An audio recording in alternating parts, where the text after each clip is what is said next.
नमस्कार दोस्तों, स्वागत है आपका आपके अपने चैनल डायमंड ज्ञान अड्डा में। और मैं अतुल एक बार फिर से आपके समक्ष हाजिर हुआ हूँ एक नई वीडियो के साथ। मैं आशा करता हूँ wherever you are you must be fine and shine. इस वीडियो में हम लोग बात करने जा रहे हैं ज्यामिति में। मैंने केंद्रक पढ़ा दिया है, मैंने साथ ही साथ केंद्रक के साथ साथ मैंने आपको अंतः केंद्र के विषय में भी पढ़ा दिया है। आज हम लोग परिकेंद्र के विषय में पढ़ेंगे, क्योंकि आपको पता है कि मैं लगातार वीडियोस ज्यामिति की लेके आ रहा हूँ। एक क्रम से आपको पूरी ज्यामिति ख़त्म कराऊंगा, ये मैंने आपको वादा किया था। तो उसी क्रम में मैं 9 वीडियोस जो है वो डाल चुका हूँ ऑलमोस्ट। तो यदि आप आज के वीडियो को देख रहे हैं तो आप लोग एक बार प्लेलिस्ट में जाइए। नीचे प्लेलिस्ट का मैंने लिंक भी शेयर कर रखा है डिस्क्रिप्शन में, तो आप लोग उस प्लेलिस्ट पर जाइए और 9 जो वीडियोज़ मैंने डाली हैं उन सभी को देखिए। उसके बाद इस वीडियो को आगे कंटिन्यू करिए।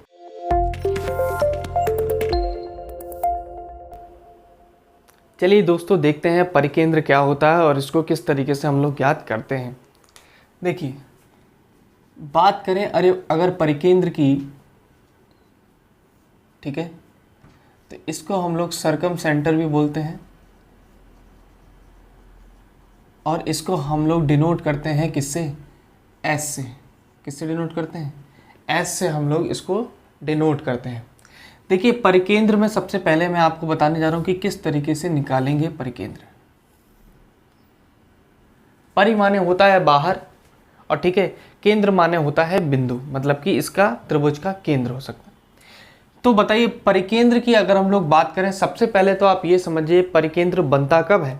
जब किसी त्रिभुज में हम लोग लंब समद्विभाजक खींचते हैं। यानी कि एक रेखा, अगर ABC एक त्रिभुज है, तो ABC त्रिभुज में अगर हम लोग बात करें तो BC पर एक लंब समद्विभाजक खींचे, साथ ही साथ AC पर एक लंब समद्विभाजक खींचे, और साथ ही साथ AB पर एक लंब समद्विभाजक खींचे। यानी कि साइड परपेंडिकुलर बाइसेक्टर्स जो होते हैं वो आपस में जिस बिंदु पर काटते हैं उस बिंदु को हम लोग क्या बोलते हैं? उस त्रिभुज का परिकेंद्र बोलते हैं। जैसे कि अगर मैं बात करूं कि एक ऐसा पॉइंट होगा जिससे हमें क्या खींचना है? लंब केंद्र खींचना है, यानी साइड परपेंडिकुलर बाइसेक्टर खींचना है। तो बताइए, साइड परपेंडिकुलर बाइसेक्टर जो होगा वो कुछ ये होगा, जो एक तो परपेंडिकुलर होगा और साथ ही साथ इन दोनों साइड्स को आधा आधा बांट रहा होगा, क्योंकि ये कैसा है? साइड परपेंडिकुलर बाइसेक्टर या लंब समद्विभाजक, यानी कि इस भुजा को आधा आधा बांटेगा। इसी तरीके से एक हम यहाँ पर खींचेंगे, ये भी लंब होना चाहिए, और साथ ही साथ इस भुजा को आपको कैसा करना चाहिए? इसको आधा आधा डिवाइड करना चाहिए। इसी क्रम में अगर हम लोग आगे बढ़े तो एक ये है, और ये भी हमारा कितना होना चाहिए? 90 डिग्री होना चाहिए, यानी कि लंब होना चाहिए, और साथ ही साथ इस भुजा को, AB भुजा को क्या करना चाहिए? इसको समद्विभाजित करना चाहिए। मान लीजिए ये D है, ये E है और ये F है, हमने ये लंब समद्विभाजक खींच दिए हैं। अब उसके पश्चात अगर बात करना है कि परिवृत्त की त्रिज्या क्या होती है या परिकेंद्र क्या होता है, आपको तो परिकेंद्र निकालना है। परिकेंद्र क्या है? ये है, जिसको हम लोग किससे डिनोट करते हैं? S से डिनोट करते हैं। अब इसमें देखिए आप लोग, तो आपको ये तो समझ में आ गया भाई कि परिकेंद्र कब बनता है। क्या इसमें किसी को दिक्कत है? तो यहां पर मैं लिख दे रहा हूं परिकेंद्र। इसकी परिभाषा क्या हुई कि किसी त्रिभुज में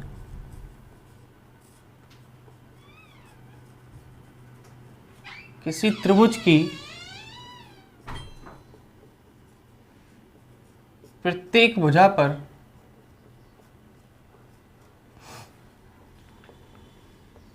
खींचे गए लंब समद्विभाजक, किसी त्रिभुज की प्रत्येक भुजा पर खींचे गए लंब समद्विभाजक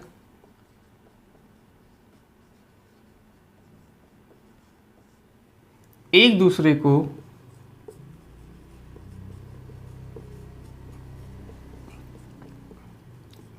जिस बिंदु पर काटते हैं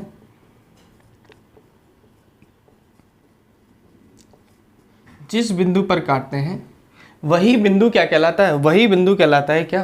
परिकेंद्र कहलाता है। और यहां पर एक पॉइंट और याद रखिए, महत्वपूर्ण, क्या कि परिकेंद्र जो होता है, परिकेंद्र की दूरी, या ऐसे लिख सकते हैं परिकेंद्र तीनों शीर्षों, यानी त्रिभुज है तो 3 शीर्ष होते हैं, तीनों शीर्षों से तीनों शीर्षों से समान दूरी पर होता है, समान दूरी पर होता है।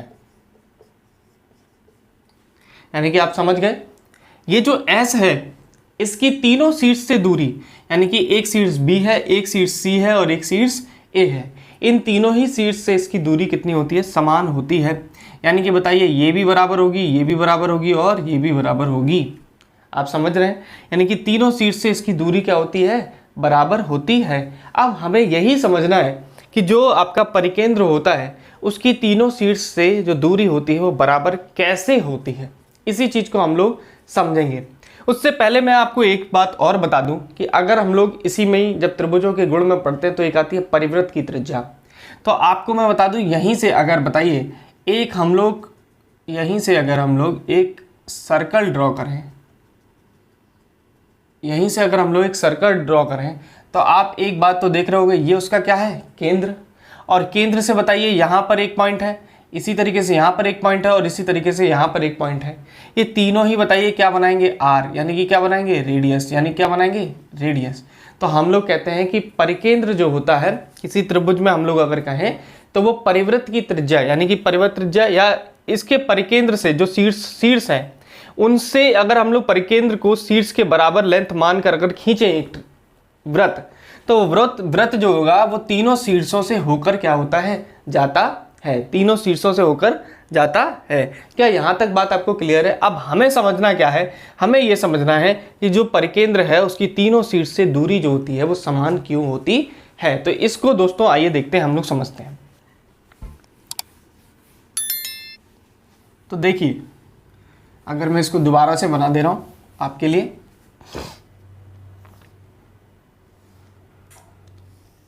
ये आपका ट्रायंगल है ABC और इस पॉइंट से मैंने बताइए एक लंब यहाँ खींचा है समद्विभाजक, एक लंब समद्विभाजक यहाँ खींचा है और एक लंब समद्विभाजक यहाँ पर खींचा है। ठीक है, अब बताइए यहाँ से मैं इसको मिला रहा हूँ,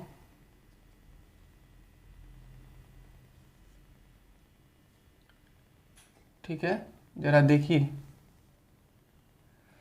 एक बात मैं जो आपको बताने चाहता हूं वो यहां पर ये समझिए कि अगर मैं इन तीनों को मिला रहा हूं, जरा समझना आप लोग,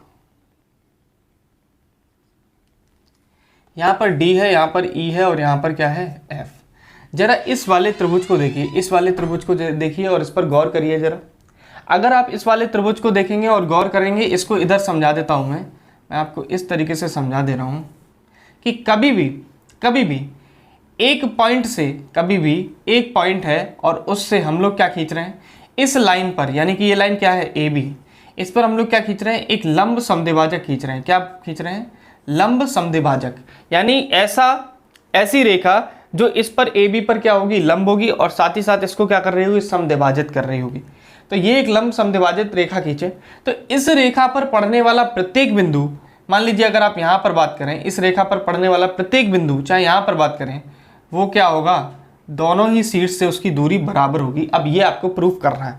तो एक बात बताइए, अगर मैं बात मानूं, ये जो है मेरी A डिस्टेंस है, ठीक है, ये मेरी A डिस्टेंस है, और बताना जरा ABC, मैं इसको ऐसे मान ले रहा हूँ, ये मेरी A डिस्टेंस है। मैंने क्या किया, मैंने आपको इस बिंदु की दूरी मुझे निकालनी है, कहाँ से, A से और B से। मैंने क्या कहा कि जो भी परपेंडिकुलर बाइसेक्टर होता है, लंब समद्विभाजक होता है, उस पर उपस्थित कोई भी बिंदु अगर हम लोग लें, तो कोई भी बिंदु अगर लेंगे तो उसकी शीर्षों से दूरी क्या होती है, वो समान होती है।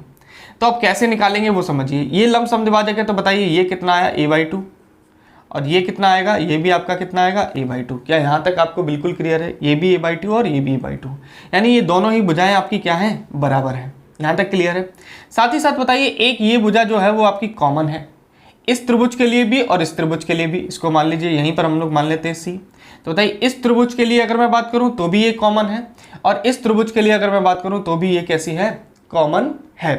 साथ ही साथ बताइए कि इसमें एक एंगल, इसमें 90 डिग्री है और इसमें भी एक एंगल क्या है, 90 डिग्री है, यानी कि क्या है, समकोण है। तो यदि आपको इस तरीके से सिचुएशन मिल रही है तो आपको पता है कि जब किसी त्रिभुज में, ये मैं आगे भी आपको समझाऊंगा सर्वांग समता क्या होती है, समरूपता क्या होती है, लेकिन अभी आप जो भी मैं बता रहा हूँ उसको आप लोग नोट डाउन करते रहिए और समझते चलिए। तो यहाँ पर क्या होता है कि देखिए दो भुजाएं बराबर हैं। कौन कौन सी भुजाएं बराबर हैं? एक बताइए, यहाँ पर अगर मैं डी लिख दूं, AD बराबर है किसके? DB के। और साथ ही साथ बताइए CD जो है, CD इस वाले त्रिभुज में भी और इस वाले त्रिभुज में भी दोनों ही बराबर है क्योंकि कॉमन है।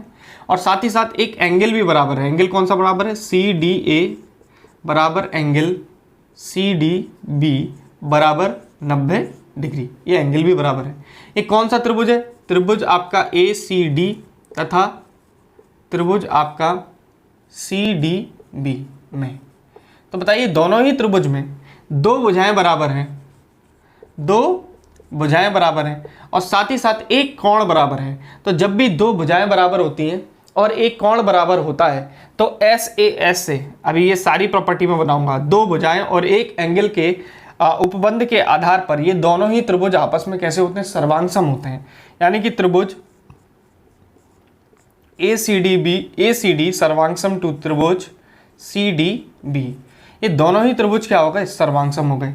और सर्वांगसम अगर हो गए तो बताइए जो इसकी तीसरी भुजा है वो दोनों ही आपस में कैसी होंगी? बराबर होंगी। क्योंकि जब त्रिभुज सर्वांगसम होते हैं तो उनकी भुजाएं कैसी होती हैं? समान होती हैं। तो बताइए ये वाली भुजा किसके बराबर हो गई? इस भुजा के बराबर हो गई।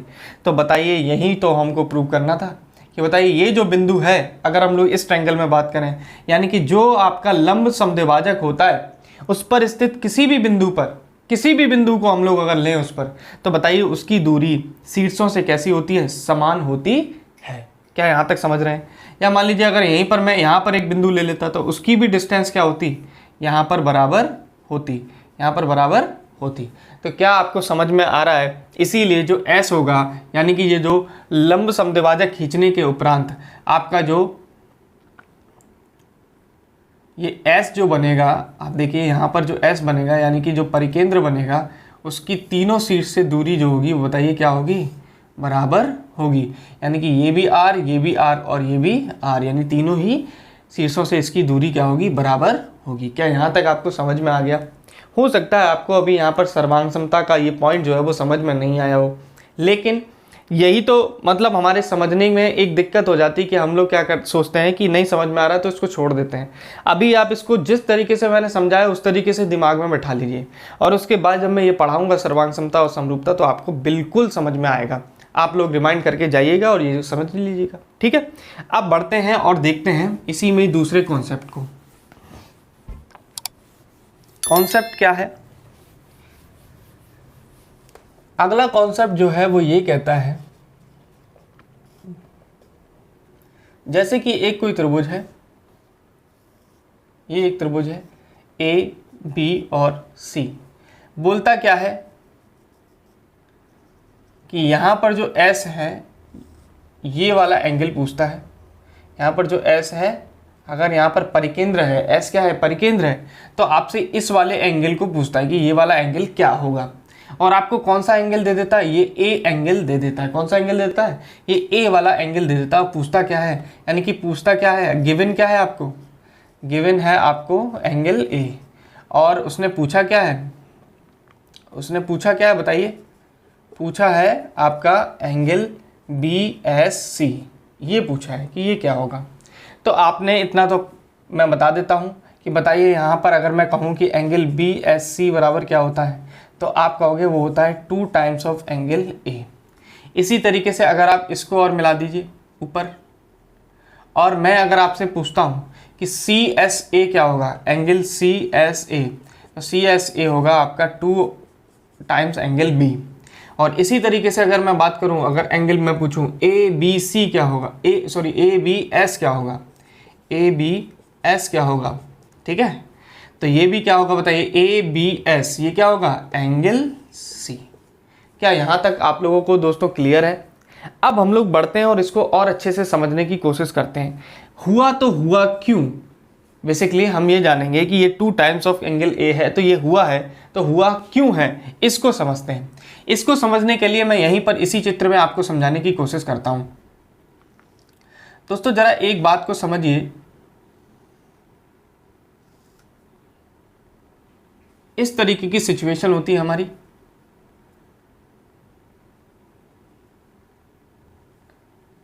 ठीक है। अब एक बात समझिए दोस्तों, अगर मैं इस एंगल को x मान लूँ और इस एंगल को y मान लूँ, इस एंगल को x मान लूँ और इस एंगल को y मान लूँ, तो एक बात बताइए ज़रा मुझे, ये तो आपका क्या है पॉइंट S, और आपको एक बात पता है कि जो S होता है इसकी तीनों शीर्षों से दूरी क्या होती है, बराबर होती है। तो बताइए ये जो S होगा इसकी ये दूरी इससे बराबर होगी और ये वाली दूरी भी इससे बराबर होगी। अब बताइए इसको मैंने x डिग्री मान लिया, इसको मैंने y डिग्री मान लिया, और इस त्रिभुज में अगर मैं बात करूं तो बताइए ये भुजा इसके बराबर है। आपको पता है कि जो भुजा जब भुजाएं बराबर होती हैं तो उनके आमने सामने वाले कोण भी समान होते हैं। तो बताइए ये जो AS भुजा है, इस बताइए ये बाई वाला जो है, मतलब ये AS भुजा किसके बराबर है, BS के। तो बताइए यहाँ पर अगर कोण बाई है तो ये वाला कोण भी क्या हो गया आपका 22 डिग्री, ठीक है ना, क्योंकि इस भुजा के सामने वाला कोण ये है, इस भुजा के सामने वाला कोण ये है, ये दोनों ही क्या होंगे दोस्तों, बराबर होंगे। अब बताइए यहाँ पर अगर हम लोग बात करें तो ये आपका x है, तो बताइए इसी तरीके से ये वाला एंगल भी क्या हो जाएगा आपका x डिग्री हो जाएगा। क्या यहाँ तक क्लियर है आपको बात? इसी को मैंने थोड़ा और आगे बढ़ा दिया। अब एक बात बताना, अगर मैं इस एंगल की बात करूँ, देखिए इस एंगल की बात करूँ तो ये एंगल बताना ABS जो त्रिभुज बन रहा है उसका क्या बाह्य एंगल है, क्या बाह्य एंगल है। और आपको पता है कोई भी बाह्य एंगल जो होता है वो सुदूर अंतःकोणों के योग के क्या होता है, बराबर होता है। तो ये वाला एंगल आपका क्या निकलेगा, x प्लस बाई, बताइए सॉरी x प्लस बाई नहीं 2 बाई, क्या निकलेगा, ये बाई और ये बाई कितना हो गया 2 बाई, और ये वाला एंगल कितना निकलेगा बताइए, इसी तरीके से इस x को जोड़िए तो कितना निकलेगा 2x। तो बताइए अगर मैं बात करूं एंगल BSC की, तो बताइए कितना हो गया 2x प्लस 2 बाई, यानी कि कितना हो गया 2 टाइम्स x प्लस बाई। क्या यहाँ तक आपको क्लियर है? अब बताइए जरा ए एंगल जो था, ए एंगल ये कितना था, एंगल ए बराबर था आपका x प्लस बाई, यानी कि बताइए यहाँ पर अगर इक्वेशन 1 है ये और ये इक्वेशन 2 है, तो बताइए इक्वेशन 2 का मान जब आप इक्वेशन 1 में रखेंगे तो बताइए एंगल BSC बराबर कितना निकल के आ जाएगा 2 टाइम्स ऑफ एंगल ए। और इसी तरीके से अगर हम लोग इधर से इधर करके देखें तो फिर हमारा ये निकल आ जाएगा 2 टाइम्स ऑफ एंगल B। तो इसीलिए आपने देखा होगा हमेशा क्या होता है, आप बताइए जब हम लोग एक सर्कल पढ़ते हैं, वृत्त पढ़ते हैं, तो उसमें एक बात आती है, क्या आती है, वो इस तरीके की आती है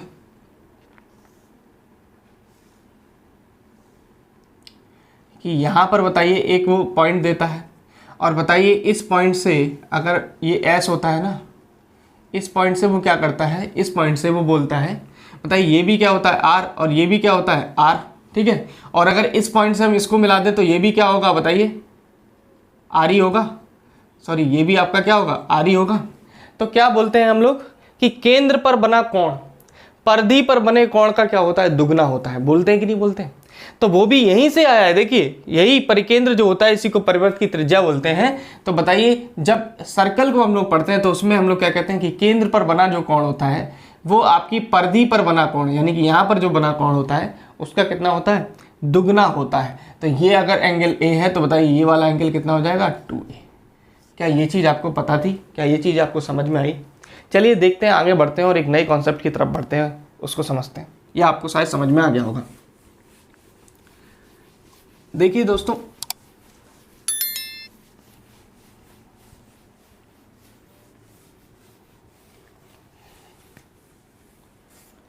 इसी परिकेंद्र को जब हम लोग पढ़ते हैं तो इसमें एक बहुत ही महत्वपूर्ण पॉइंट आता है, परिवृत्त की त्रिज्या। परिवृत्त की त्रिज्या क्या होती है उसको एक बार आप समझिए। परिवृत्त की त्रिज्या कुछ इस तरीके से आप लोग देखते हैं कि जैसे कि आपको ये देता है, ये एक A B और C, एक आपके पास सर्कल है ट्रायंगल है ABC, और इस ट्रायंगल में एक पॉइंट है, इससे हमने क्या खींचना है, लंब समद्विभाजक खींचना है। यानी कि ऐसे रेखा जो कि इस भुजा को आधा आधा भी बांट रही है और इस पर क्या है, लंब भी है। तो पूछता क्या है वो आपसे वो क्या पूछता है, आपसे वो बोलता है कि R बराबर होता है ABC/4 डेल, ये कुछ पूछता है, इसको आपको प्रूव करना होता है। और इस R को क्या बोलते हैं हम लोग, परिवृत्त की त्रिज्या। क्या बोलते हैं, परिवृत्त की त्रिज्या। तो अब बताइए, अगर मैंने यही तो आपको बताया था कि इससे अगर हम लोग एक सर्कल खींचें तो वो आपका तीनों पॉइंट से होकर जाएगा। तो एक बात बताइए जरा आप लोग यहाँ पर, अगर ये पॉइंट एस होगा तो बताइए ये वाला क्या होगा आर, ये भी क्या होगा आर, और ये भी क्या होगा आर। क्या यहाँ तक आपको क्लियर है? ये तीनों ही क्या होती हैं बराबर। क्यों? मैंने आपको पहले ही बताया था सबसे पहले स्टार्टिंग में वीडियो के कि जो आपका सरकम सेंटर होता है, यानी कि जो आपका परिकेंद्र होता है, वो त्रिभुज के तीनों शीर्षों से समान दूरी पर होता है।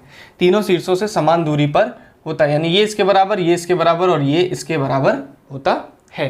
अब आप एक बहुत ही महत्वपूर्ण पॉइंट समझते हैं। अगर आपने साइन रूल पढ़ा है, साइन रूल पढ़ा है, तो बताइए साइन रूल क्या होता है? ए अपॉन साइन ए बराबर बी अपॉन साइन बी और बराबर सी अपॉन साइन सी। ए अपॉन साइन ए बराबर बी अपॉन साइन बी बराबर सी अपॉन साइन सी। और ये त्रिभुजों के गुण में बराबर होता है 2r के। किसके बराबर होता है? 2r के बराबर होता है। अब क्यों होता है वो मैं आपको साइड में बता दे रहा हूँ। देखिए वो कुछ इस तरीके से होता है।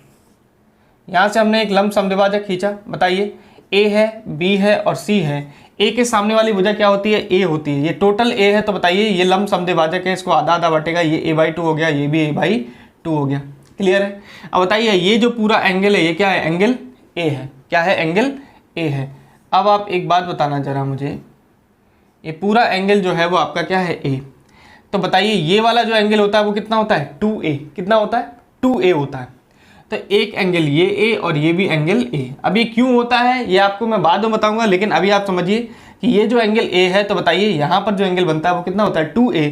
आधा इसको दे दो, आधा इसको दे दो। अब बताइए अगर मैं यहाँ पर बात करूँ आपसे, ये वाली वैल्यू तो क्या हो गई? r। ये वाली वैल्यू क्या हो गई? r। ये तीनों ही क्या है? r।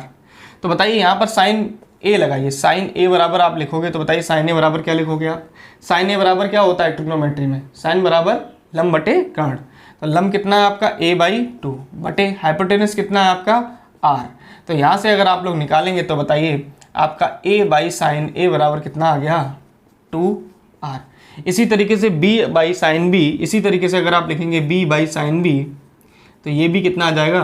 2r आ जाएगा। इसी तरीके से आप लिखेंगे c/sin c तो वो भी कितना आ जाएगा? 2r आ जाएगा। तो इसीलिए मैंने ये प्रॉपर्टी आपके लिए लिख दी।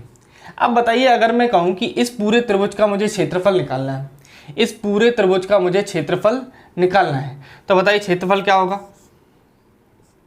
डेल, यानी इसको क्या लिखा है मैंने? क्षेत्रफल। अब क्षेत्रफल क्या होता है बताइए? हाफ।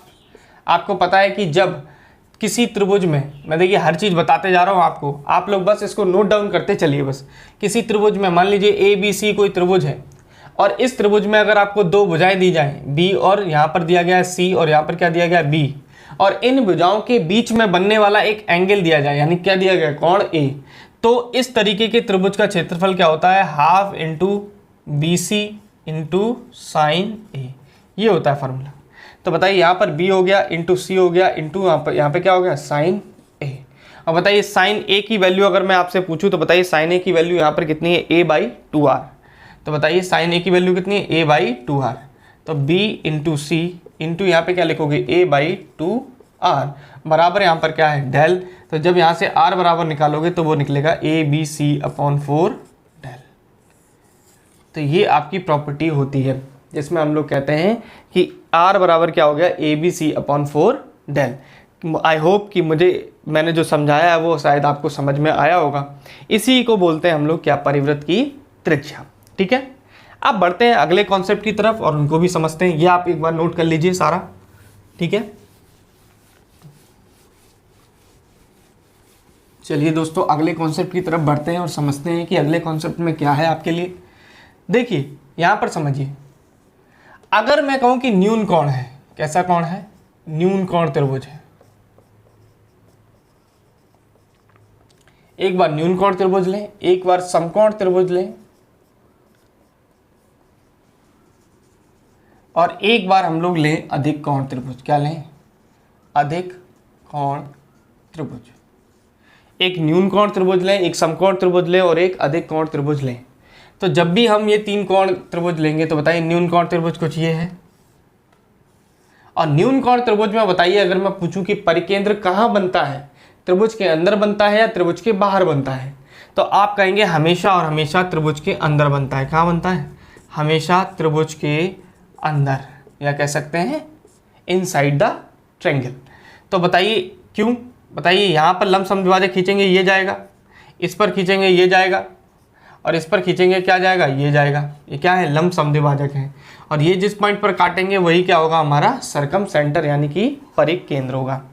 अब समकोण त्रिभुज जो होता है, देखिए बहुत ही महत्वपूर्ण है, क्योंकि समकोण त्रिभुज में बहुत लोग फंसते हैं। यहाँ पर ये समकोण त्रिभुज है, मान लीजिए ABC। हम पूछे कि इसका जो है आपका सरकम सेंटर यानी कि परिकेंद्र कहाँ पर होगा, तो आप कहेंगे परिकेंद्र होता क्या है, निकालते कैसे हैं, जब हम तीनों भुजाओं पर क्या करते हैं, लंब समद्विभाजक डालते हैं। तो बताइए इस वाली भुजा पर एक लंब समद्विभाजक डालना है, ये रहा। इसी तरीके से इस वाली भुजा पर एक लंब समद्विभाजक डाला, ये रहा, ठीक है। और इसी तरीके से इस वाली भुजा पर एक लंब समद्विभाजक डालेंगे, वो क्या हो गया, ये रहा। ये तीनों एक बिंदु पर काटते हैं, ये तीनों एक बिंदु पर काटते हैं, और वो बिंदु को ही हम लोग क्या बोलते हैं, सरकम सेंटर। और ये जो बिंदु होता है, देखिए ये कर्ण पर कट रहा है, और कर्ण का ये क्या होता है, मध्य बिंदु होता है। क्योंकि आप बताइए कि ये जो सरकम सेंटर होता है, इसकी त्रिभुज के तीनों शीर्ष से दूरी क्या होनी चाहिए, समान होनी चाहिए।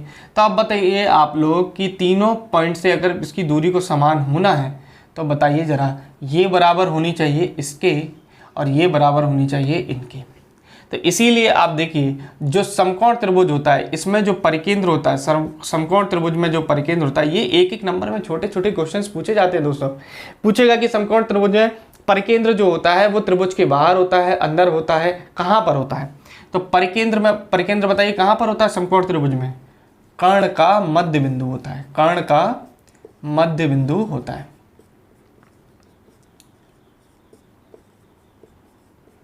ये चीज आप लोग याद रखेंगे, कर्ण का क्या होता है, मध्य बिंदु। इसी तरीके से अगर अधिक कोण त्रिभुज की बात करें, तो बताइए अधिक कोण त्रिभुज कुछ इस तरीके से बनता है। ये आपका एक अधिक कोण त्रिभुज है ABC। अब मैंने आपको अधिक कोण त्रिभुज, न्यून कोण त्रिभुज, समकोण त्रिभुज के विषय में भी बताया है कि अधिक कोण त्रिभुज किसको बोलते हैं, ऐसा त्रिभुज जिसमें केवल और केवल एक कोण जो हो वो कैसा हो, अधिक कोण हो। तो इस वाले अधिक कोण त्रिभुज में क्या है, ये वाला कोण बताइए क्या अधिक कोण है, तो इसी को क्या बोलेंगे हम लोग, अधिक कोण त्रिभुज। अब बताइए हमें परपेंडिकुलर बाइसेक्टर खींचना है, तो इस पर लाइन पर ये जाएगा परपेंडिकुलर बाइसेक्टर। इस लाइन पर अगर हम लोग परपेंडिकुलर खींचेंगे तो ये जाएगा कुछ, और इस लाइन पर अगर परपेंडिकुलर खींचेंगे तो बताइए वो कुछ ये जाएगा कि नहीं जाएगा। अब बताइए ये काट रहे हैं कहाँ पर, यहाँ पर। तो हम लोग कहते हैं कि जो अधिक कोण होता है, अधिक कोण त्रिभुज होता है, उसमें परिकेंद्र जो होता है वो कहाँ पर होता है, त्रिभुज के बाहर, त्रिभुज के बाहर। तो क्या आपको समझ में आया, न्यून कोण त्रिभुज में कहाँ पर होता है परिकेंद्र, समकोण त्रिभुज में कहाँ पर होता है परिकेंद्र, और अधिक कोण त्रिभुज में कहाँ पर होता है परिकेंद्र। चलिए आगे बढ़ते हैं और थोड़ा सा और समझते हैं इन्हीं कॉन्सेप्ट्स को और अच्छे से। दोस्तों देखिए अगर हम लोग बात करें इसी परिकेंद्र में ही, तो हम लोग एक बात को समझना हमें बहुत ज़रूरी होता है कि अगर हम समकोण त्रिभुज की बात करें, किसकी बात करें, समकोण त्रिभुज की बात करें। यहाँ पर देखिए इसको बहुत अच्छे से समझिए आप लोग। समकोण त्रिभुज अगर A, B और C की हम लोग बात करें, तो समकोण त्रिभुज में बताइए अगर मैं कहूँ कि यहाँ पर आपका क्या होता है S यानी कि सरकम सेंटर, और यहाँ पर आपका क्या होगा मान लीजिए G, जिसको हम लोग क्या बोलते हैं ग्रेविटी सेंटर। ग्रेविटी सेंटर कैसे बनता है, यानी कि केंद्रक कैसे बनता है, जो तीनों शीर्ष होते हैं उनसे क्या डालते हैं हम लोग, भुजाओं पर माध्यिकाएं डालते हैं। तो माध्यिकाओं का केंद्र बिंदु जो माध्यिकाएं जिस पर काटती हैं उसको क्या बोलते हैं हम लोग, G यानी कि सेंट्रॉइड यानी कि केंद्रक, और S क्या है भाई, परिकेंद्र है। यहाँ तक क्लियर है। और ऑर्थो सेंटर अभी आप आगे पढ़ेंगे, देखिए कोई दिक्कत नहीं है, आप आगे पढ़ेंगे तो मैं बताऊंगा ऑर्थो सेंटर क्या होता है। ऑर्थो सेंटर जो होता है जिसको लंब केंद्र बोलते हैं, और ग्रेविटी सेंटर या सेंट्रॉइड इसको बोलते हैं किसको, केंद्रक को, और ये क्या होता है सरकम सेंटर। तो हमेशा हमेशा याद रखना जो लंब केंद्र क्या होगा भैया, कि आपको लंब खींचना है। तो बताइए ये लंब खींचा हुआ है कि नहीं खींचा हुआ है, इस वाली रेखा पर बताइए ये वाला लंब है, और इसी तरीके से ये वाला लंब, तो यहाँ पर आता है आपका O। तो हमेशा याद रखना कि समकोण त्रिभुज जो होता है, समकोण त्रिभुज में आपका अगर हम बात करें सरकम सेंटर यानी कि परिकेंद्र, केंद्रक व लंब केंद्र एक ही रेखा में होते हैं। यानी कि परिकेंद्र, केंद्रक और लंब केंद्र तीनों क्या होते हैं, एक ही रेखा में होते हैं दोस्तों। क्या यहाँ तक आपको बात क्लियर है? क्योंकि यहाँ पर बताइए BC पर अगर आपको लंब खींचना है, लंब केंद्र क्या होता है भैया, इन पर क्या डालना होता है, एल्टीट्यूड डालना होता है। बताइए इस पर अगर आपने एल्टीट्यूड डालना है तो ये रहा, इस पर अगर एल्टीट्यूड डालना है तो ये रहा, इन दोनों का कटान बिंदु जो होगा वही आपका क्या कहलाएगा, लंब केंद्र कहलाएगा। ये मैं आगे आपको क्लास में पढ़ाऊंगा भी। तो यहाँ तक आपको बिल्कुल चीज़ें क्लियर हुई होंगी कि परिकेंद्र जो है वो आपका न्यून कोण त्रिभुज में कहाँ पर होता है, समकोण त्रिभुज में कहाँ पर होता है, इसी तरीके से अधिक कोण त्रिभुज में कहाँ पर होता है। ये आपको यहाँ तक बात क्लियर हो गई होगी। अब चलिए दोस्तों, मैं आपको एक प्रश्न के साथ छोड़े जा रहा हूँ। यहाँ पर जितना भी मैंने पढ़ाया है उसमें आपको ये बताना है कि इस प्रश्न का उत्तर क्या होगा, और आप लोग कमेंट बॉक्स में इस प्रश्न का उत्तर देंगे। ये एक समकोण त्रिभुज है ABC, और इस समकोण त्रिभुज में यहाँ पर एक पॉइंट है D, जो कि पॉइंट जो है वो मध्य बिंदु है। कैसा है, मध्य बिंदु है किसका, AC का, और यहाँ पर खींचा गया है एक लंब समद्विभाजक, और इस पूरे की वैल्यू जो है वो आपकी है, मान लीजिए 10 सेंटीमीटर। कितना है, 10 सेंटीमीटर। तो आपको जो है, आपको BD, क्या BD मीडियन